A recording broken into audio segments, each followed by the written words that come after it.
નમસ્કાર, આપ જોઈ રહ્યા છો ન્યૂઝરૂમ ગુજરાત અને આપની સાથે હું છું ઉમંગ। સૌપ્રથમ તો આપને અને આપના પરિવારને સમગ્ર ન્યૂઝરૂમની ટીમ તરફથી મકર સંક્રાંતિની ખૂબ ખૂબ શુભકામનાઓ પાઠવીએ છીએ। આજે પતંગ અને પવનના મિલનનો એ પવિત્ર તહેવાર એટલે મકર સંક્રાંતિ, પરંતુ આજ મકર સંક્રાંતિ ખાલી એ પતંગ ઉડાડવા માટેનો તહેવાર નથી। આજ મકર સંક્રાંતિ સાથે ભારતીય સંસ્કૃતિની કેટલી એવી સંસ્કૃતિઓ અને વિધિઓ જોડાયેલી છે, કેટલી એવી બાબતો જોડાયેલી છે। ખગોળશાસ્ત્ર હોય, જ્યોતિષશાસ્ત્ર હોય, તેમની સાથે કેટલી એવી બાબતો જોડાયેલી છે જેનાથી આજની યુવા પેઢી કેટલી અજાણ છે, અને તે બાબતે જ આજે આપણે ચર્ચા કરવી છે કે ઉત્તરાયણનો એ તહેવાર, એ મકર સંક્રાંતિનો તહેવાર માત્ર પતંગ અને પવનના મિલનનો નહીં, પરંતુ ભારતીય સંસ્કૃતિ, ખગોળશાસ્ત્ર અને જ્યોતિષશાસ્ત્રનું કેટલું એમાં મહત્વ રહેલું છે। અને આ જ વિશે ચર્ચા કરવા માટે આપણી સાથે જ્યોતિષાચાર્ય લાલા મહારાજ જોડાયા છે। લાલા મહારાજ, સૌપ્રથમ તો આપનું ન્યૂઝરૂમમાં ખૂબ ખૂબ સ્વાગત કરું છું। અને પહેલો જ સવાલ હું તમને એક પૂછવા માગું છું કે ઉત્તરાયણને માત્ર તહેવાર માનવો જોઈએ કે પછી ખગોળશાસ્ત્ર અને જ્યોતિષશાસ્ત્ર સાથે આ ઉત્તરાયણનો શું ગાઢ સંબંધ રહેલો છે? સૌપ્રથમ તો અમારા દર્શક મિત્રોને તમે એ જણાવો। પહેલાં તો સર્વ દર્શક મિત્રોને મારા હૃદયથી નમસ્કાર, એનામાં રહેલા પરમાત્માને મારા નમસ્કાર, અને સાથે સર્વ પત્રકાર મિત્રોને મારા નમસ્કાર। જે તે પ્રશ્ન કર્યો, ઉત્તરાયણ માત્ર તહેવાર માનવો જોઈએ કે ખગોળશાસ્ત્ર પ્રમાણે જ્યોતિષ સાથે તેનો ગાઢ સંબંધ છે। ગાઢ સંબંધ એટલા માટે છે કે ઉત્તરાયણ એટલે કે કાયદેસર રીતે સૂર્ય ઉત્તર દિશાની અંદરમાં પ્રવેશ કરે, અને ઉત્તર દિશામાં જ્યારે તે પ્રવેશ કરે ત્યારે સંક્રાંતિ કહેવાય। એકચ્યુઅલી તો 12 સંક્રાંતિ હોય છે, તો મહત્ત્વ સંક્રાંતિનું જે છે એ મહત્ત્વ છે મકર સંક્રાંતિનું। અને વધારે સંક્રાંતિનું મહત્ત્વ આપેલ એટલા માટે છે કે પૂર્વ અનેક વર્ષો યુગો પહેલાં, જે 5000 વર્ષ પહેલાંની આપણે વાત કરીએ કે ભીષ્મ પિતામહ પોતાનો દેહ ત્યાગ કરવા માટે થઈને ફક્ત પોતાની ગણના, જ્યોતિષ ગણના અનુસાર ઉત્તરનો જે સૂર્ય થાય ત્યારે પોતાના દેહને મુક્ત કરે, અને દેહ મુક્ત કરે તો દેહ મુક્ત કરવાથી ઉત્તરાયણનો સૂર્ય એટલો મહત્ત્વનો આપેલ છે કે ઉત્તરાયણના સૂર્યમાં ભગવાન પોતે, જેમ કે દેવદત્ત, એ પોતે પોતાના આત્મને ભગવાનની સાથે લિંક કરે। સીધો એક બીજો સવાલ એ પણ છે એની અંદરમાં કે ઉત્તરાયણનો સૂર્ય છે એ ઉત્તરાયણના સૂર્ય મનુષ્યના હૃદય ઉપર, આત્મા ઉપર એકદમ સીધો સપોર્ટ આપે છે, અને સપોર્ટ એટલો આપે છે કે એ દિવસે સૂર્યનો આખા કિરણો એને એક્ઝોસ્ટ કરવાની કળા છે।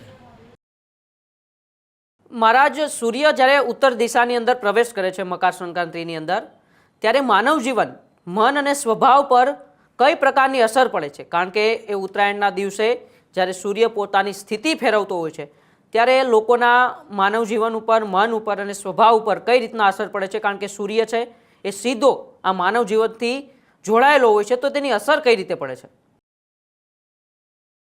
તો એનો જવાબ એ છે કે માનવ જીવન પોતે સૂર્યની સાથે સંકળાય છે। સૂર્ય છે એ આત્માનો કારક છે, અને આત્માનો કારક સૂર્ય એ પ્રકારનો હોય છે કે આત્મા પ્રવેશ જ સૂર્યથી કરે છે। કોઈ પણ બોડીની અંદરમાં આત્માનો કારક સૂર્ય છે, અને માનવ જીવનની અંદરમાં મનુષ્યના હરેક તત્વ તરંગો સૂર્યની સાથે અંકુરિત થાય છે। સૂર્ય જો ફક્ત આપણે બધાને ખ્યાલ છે કે ચોમાસામાં સૂર્ય દેખાતો નથી, કેટલી પરિસ્થિતિ ચેન્જ થાય છે, એટલે સૂર્ય આત્માનો કારક છે। અને ખગોળશાસ્ત્રની અંદરમાં ખગોળ અને ભૂગોળ જે આપણે માનીએ છીએ, તો એક સીધો જવાબ તો એ પણ છે કે ખગોળ અને ભૂગોળ, ખગોળ એટલે આકાશી તરંગો, અને આકાશી તરંગોની અંદરમાં જે તત્વ તરંગો કામ કરે છે એ મનુષ્યની બોડીને ટચ કરે છે, અને મનુષ્યની બોડીમાં ઉર્જાની નવી સંચાર પ્રવૃત્તિઓ કામ કરતી તરંગો એ કામ કરે છે। હંમેશા મકર સંક્રાંતિથી જ કેમ શુભ કાર્યોની શરૂઆત થાય છે? કારણ કે આ પહેલાં આપણે સંસ્કૃતિની અંદર તેને કમૂરતા ગણવામાં આવે છે। કોઈ શુભ કાર્યો એ મકર સંક્રાંતિ પહેલાં લગભગ 10-15 દિવસ નથી થતા, પરંતુ હંમેશા મકર સંક્રાંતિ બાદ જ કેમ શુભ કાર્યોનું શરૂઆત કરવામાં આવે છે? હંમેશા સારા કાર્યો એ મકર સંક્રાંતિ બાદ જ કેમ કરવામાં આવે છે? એનું કોઈ ચોક્કસ કારણ જ્યોતિષશાસ્ત્ર કે ખગોળશાસ્ત્રની અંદર રહેલું છે? એનું કારણ એટલું જ છે કે દક્ષિણ અને ઉત્તરાયણ આ બે ભાગ છે, અને બે ભાગની અંદરમાં ઉત્તર દિશે જ્યારે કન્યા રાશિનો સૂર્ય થાય ત્યારે દક્ષિણાયન થાય છે, અને મકર સંક્રાંતિની અંદરમાં તે ઉત્તરાયણ થાય છે. મકર સંક્રાંતિ અને ઉત્તર દિશાની સાથે સાથે ઉત્તર દિશા આપણા શાસ્ત્ર પ્રમાણે શુભ માનવામાં આવે છે, અને તે દિવસ પછી શુભ કાર્યની વૃદ્ધિ થાય છે. આ સિવાય પણ જ્યારે ઉત્તરાયણના દિવસ હોય છે, એટલે કે ઉત્તરાયણ દરમિયાન કેટલાક એવા આપણી સંસ્કૃતિની અંદર પણ કહેલું છે કે જાપ, તપ અને દાન જે વધુ ફળદાયક માનવામાં આવે છે. તો એવું તો એ ઉત્તરાયણના દિવસે શું પરિસ્થિતિ ઊભી થાય છે કે શું એવા સંયોગ મળે છે કે તે દિવસે જાપ, તપ અને દાનને વધુ ફાયદાકારક ગણવામાં આવે છે? એનું સીધું કારણ છે કે એ દિવસની અંદરમાં તમારા તત્વ, તરંગો અને જે કંઈ બોડીની અંદરમાં રહેલા તમારા નિષ્ક્રિય સંચય બોડીની અંદરમાં પ્રાપ્ત થાય છે. અને ઉત્તરાયણના સૂર્યની અંદરમાં તમારું જે કોઈ દાન, ધર્મ, કર્મ, આમ તો 12 સંક્રાંતિમાં દાન ધર્મનું કર્મ દેખાયેલું છે, એવું નથી કે ઉત્તરાયણનો સૂર્ય, પણ ઉત્તરાયણનો સૂર્ય મહત્વને એટલો માટે આપેલું છે કે દાન એ તમારા આત્માની સ્થિતિ છે. જેમ કે સાબુદ્દીન રાઠોડે એક શબ્દ કીધો હતો કે આ જગતની અંદરમાં જો ભિખારી ન હોત તો મને હું દાનવીર છું એવી મને ખબર ક્યાંથી પડે. દાન એ પુણ્યનો ભાગ છે, પણ પુણ્ય ક્યાં કરવું, કઈ ઠેકાણે કરવું, કેના દ્વારા કરવું, શુક્રવારે બ્રાહ્મણને મહત્વ આપેલ છે. આ દાનના પ્રકારો છે, અને દાનમાં તલ, સૂર્યની પોતાની ઉર્જાનો કલર લાલ છે, એટલે તલથી માંડીને લાડુથી માંડીને હરેક પદાર્થો એને કામ આપે છે. આપણી ભારતીય સંસ્કૃતિ પ્રમાણે તો આ સંસ્કૃતિ આપણે આદિ અનાદિ કાળથી ચલાવતા આવીએ છીએ, પરંતુ શું આજના આધુનિક યુગની અંદર આજે જ્યારે વિજ્ઞાન અને ટેકનોલોજીનો યુગ એટલો આગળ વધી ગયો છે મહારાજ, તો આજના આધુનિક યુગમાં પણ ઉત્તરાયણનું જ્યોતિષીય મહત્વ એટલું જ અસરકારક છે જેટલું પહેલાં હતું? મારી દ્રષ્ટિએ તો હું એટલું કહી શકું કે ઉત્તરાયણના સૂર્યની અંદરમાં જે દાન આજના યુગમાં પહેલાં કરતાં વધારે છે. પહેલાં કરતાં અત્યારનું જનરેશન વધારે આ વસ્તુની સાથે જોડાયેલ છે, કારણ કે જ્યોતિષશાસ્ત્ર જેમ દિવસે ને દિવસે તમારા દ્વારા એટલે કે ચેનલો દ્વારા જે જ્યોતિષશાસ્ત્રને સારી રીતે પ્રેઝન્ટેશન કરી શકે છે, અને પ્રેઝન્ટેશન કરી અને લોકો સાથે સંપર્ક કરીને આપણી ભારતીય સંસ્કૃતિને તે વધારે ઉજાગર કરે છે. માટે આજના યુગની અંદરમાં નવું જનરેશન એ સૂર્યને, ઉત્તરાયણનો સૂર્ય અને દાન પુણ્યને વધારે મહત્વ આપે છે. ઉત્તરાયણની અંદર દાન કરવાથી કર્મફળ કેટલા ગુણ વધે છે? કારણ કે પહેલેથી જ આપણે કહીએ છીએ કે ઉત્તરાયણના દિવસે દાન પુણ્ય કરવાથી તમારું કર્મફળ ખૂબ વધે છે. તો ઉત્તરાયણમાં દાન કરવાથી કર્મફળના કેટલા ગુણો વધે છે, તેમની પાછળનું કારણ શું છે, અને આ કર્મફળ પાછળ જ્યોતિષ શું કહે છે તે અમારા દર્શક મિત્રોને તમે જણાવો. જ્યોતિષ દાન માત્ર એક સબ્જેક્ટ છે, એની કોઈ માત્રા હોતી નથી. દાન ફક્ત દાન છે. એ દાન કરવાથી માણસની આખી એક સબ્જેક્ટ પોતાની અંદરમાં એક ઉર્જાનો સબ્જેક્ટ છે કે દાન કરવું એટલે પોતાના મનની અંદરમાં એક જાતની ઉર્જા, પોઝિટિવ વધારો કરવાની એક ક્ષમતા છે. જે ઉત્તરાયણના દિવસે દાન કરવામાં આવે છે મહારાજ, એ ખાલી સામાજિક નિરાકરણ છે કે પછી ગ્રહ દોષ નિવારણ જેને આપણે કહીએ છીએ એ ગ્રહ દોષ નિવારણનું પણ એક સાધન માનવામાં આવે છે? દાન માત્ર સામાજિક સેવા તો છે જ, પણ સામાજિક સેવાની સાથે ગ્રહ દોષ એ પ્રક્રિયા છે. હરેકની ગ્રહ, હરેકની દશા, હરેકના દશાના સબ્જેક્ટો, અંતરદશા, પ્રત્યંતરદશા, ગ્રહોના ભાષા એ અલગ અલગ પ્રમાણે હોય છે, ત્યારે ઉર્જા એની સાથે જોડાયેલી હોય છે, અને એ ઉર્જાને તત્વનો જે કોઈ પદાર્થ છે એ દાન કરવાથી એની બોડીમાંથી એના રેડિયેશન ઓછા થાય છે. હંમેશા ઉત્તરાયણના દિવસે પહેલેથી એટલે કે ઘણા વર્ષોથી આપણી સંસ્કૃતિની અંદર ઉત્તરાયણના દિવસે તલ, ગુડ, કપડાં અને અનાજ છે તેનું જ કેમ હંમેશા દાન કરવામાં આવે છે? કેમ કોઈ બીજી વસ્તુનું દાન કરવામાં નથી આવતું? આ તલ, ગુડ, કપડાં અને અનાજનું દાન કરવાનું જ કેમ મહત્વ રહેલું છે? પછી મેં તમને કીધું એ જ કે દાન જે છે એની પ્રક્રિયા એ પ્રકારની જ છે કે ગોળ છે એ સૂર્યનો ખોરાક છે, કપડાં છે એ શુક્રનો ખોરાક છે, અનાજ છે એ જે અંકુરિત થાય છે એ સૂર્ય દ્વારા થાય છે, ચંદ્ર દ્વારા પાણીનું એડજસ્ટમેન્ટ થાય તો સૂર્ય દ્વારા એની ઉર્જાનું ઉત્પન્ન થાય છે, અને એને બીજને પ્રફુલ્લિત કરતી જે પદાર્થો છે એ પદાર્થોનું દાન કરવાથી દાન માત્ર હાથની 5 આંગળી, આ 5 પ્રક્રિયા એ દાનથી એવી વિશેષ રીતે પ્રાપ્ત થાય છે કે એના મનની અંદરમાં એને એકદમ ઉર્જા પોઝિટિવ ઉત્પન્ન કરે છે. આપણું જ્યોતિષશાસ્ત્રની અંદર ઘણા એવા ગ્રહો છે મહારાજ, જેમ કે શનિ છે, સૂર્ય છે, ગુરુ છે. આ બધા ગ્રહોના દોષ માટે કઈ વસ્તુનું દાન કરવું જોઈએ? ઉત્તરાયણના દિવસે સૌથી શ્રેષ્ઠ દાન એ દોષ માટે કયું ગણાય એ પણ દર્શક મિત્રોને જણાવો. જે માની લો કે શનિની દાન કરવું છે તો શનિની સાથે કાળી વસ્તુ જોડાયેલી છે, કાળું કપડું, કાળા તલ, કાળી લાડુડી, આ એના દાનના પ્રકાર છે. એ જ પ્રમાણે ગ્રહોના ગુરુનું ચણાની દાળથી વિશેષ પીળી વસ્તુઓનું દાન કરવું, સફેદ ચંદ્રની વસ્તુનું દાન કરવું, આ સૂર્યની વસ્તુનું દાન કરવું એ મહત્વ આપેલું છે. પરંતુ મહારાજ, આ તો વિજ્ઞાન અને ટેકનોલોજીનો યુગ છે. આપણે 21મી સદીની અંદર જીવી રહ્યા છીએ. શું દાન કરવાથી ખરેખર નસીબ બદલાઈ શકે છે કે પછી આ માત્ર ને માત્ર એક માન્યતા રહેલી છે? 100% દાન કરવાથી, ફક્ત આ દાન નહીં, ફક્ત કોઈ પણ પ્રકારનું દાન કરવાથી માણસની માનસિકતા બદલાય છે. કારણ એટલું છે કે હાથ ઊંચો કરી અને જ્યારે હાથ પોતાનો હાથ નીચે જાય છે એટલે પોતાના અંદરમાં રહેલી પોઝિટિવ ઉર્જા ઉત્પન્ન થાય છે, અને પોઝિટિવ ઉર્જા ઉત્પન્ન થાય ત્યારે પોતાની અંદરની જે ફિલિંગ્સ છે એ ફિલિંગને એકદમ સ્પષ્ટપણે પોતે પોઝિટિવ અનુભૂતિ કરે છે.